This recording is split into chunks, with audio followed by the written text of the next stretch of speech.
Visakha delivery boy కేసులో కీలకమైనటువంటి twist నెలకొంది.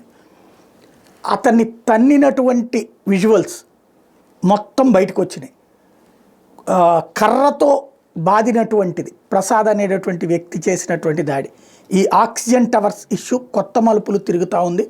అది ఒక ఎత్తు అయితే, రిమాండ్ రిపోర్ట్లో పోలీసులు మెన్షన్ చేసింది మరొక కీలకమైన అంశం.